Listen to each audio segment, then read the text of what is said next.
Wetutukidde maka ga Madina Nakawese Matete Sembabule ng'abaamu amaziga gabula kubagwa mu kiwanga oluvannyuma lwa muwala waabwe Saidat Nakayima okufiira mu ggwanga lya Saudi Arabia gye yali agenze okwenoonyeza ekikumi. Okusinziira ku mukyalo ono muwala we yagenda mu mwezi ogwokuna omwaka oguwedde oluvannyuma lw'embeera mu maka okubijja. Ono yaleka abaana bana be yali agenze okutetenkanyiza obulamu.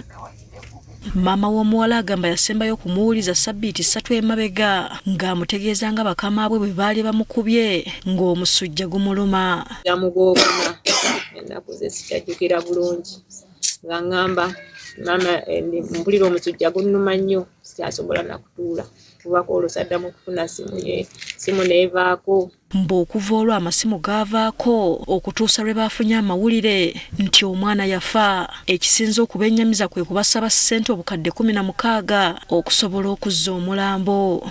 Netunoonyereza paka lwe tutuuseeko nalebonamugga ne tusobola okufuna ekituufu kino kye tuwulira. Bagamba nti okusinziira ku mbeera yaabwe zino ssente tebazikwatanga nako kuba n'omwana okugenda okukuba ekyeyo baamala kutunda kibanja. Ndi mu nnaku enzita, nnaku enzibubi, tulina ssente. Mwana bwe yali agenda twakabanja ke twalina twakatunda. Mu kaseera kano abaana babeera ne jjajjaabwe mu muzigo omugenzi gw'abadde asasula kkono okubaliisa ng'essaawa eno tebamanyi kyakuzzaako. Era ndi muzigo ey'omundaba wano n'abaana ndi muzigo mwendi badde atetenkanya n'ayiya n'aweereza akasente abaana ne basoma. Kati ekyetutunda tetukirina. Abaana bagenda ebweru nga tumanyi bagenda kubeera bulungi era nga bagenda kukola bayambe abantu baabwe. Abaana okutuuka ebweru bakomawo tebategeera bawubye. Abasinga bw'aba avuddeyo nga si mulamba avaayo mulema.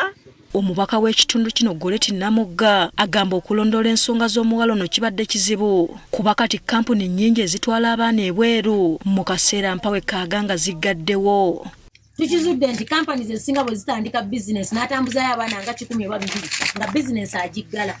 Kaakati bw'osanga embeera ng'eno eya Saidat kati omuzadde abonaabona akuba amasimu tegaliiko leero bwakukwata n'akuyamba n'akukwata omunoonyeze ennaku nga 2 nga taliiko.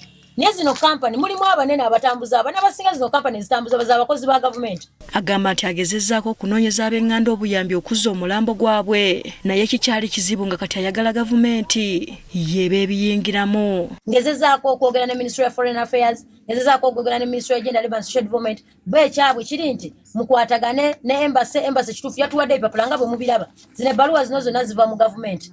Bo kye bakuwa bbiiru nakutegeeza nti omuntu we yafa. Kati nze mbasabanga omukulembeze balina okusukkako wano kubanga oyo mwana munnayuganda gavumenti yebadde musolozaamu omusolo. Obuvunaanyizibwa bwabwe tubasaba kulaba nga Saidat akomawo ewaka. Waliwo keesi ezimu olaba bagenda e Congo ne balwana entago, ogende mu nsi endala ne mutawuluza ababadde balwana ne ba refugee bajjano ne tubayambako. Kati tubanga tusobola okuyamba abawejjera abatalina bannansi baffe, lwaki tetuyamba abaana abaffe bazza bazitibwa ku bijja by'abajjajjaabwe? Lwaki omuntu agenda e Saudi Arabia n'abanga w'omusolo n'awa gavumenti omusolo n'abanga atuuka okuva nga afiirwa obulamu ate ab'amaka ge ne babanga be babonaabona n'okuzza omulambo?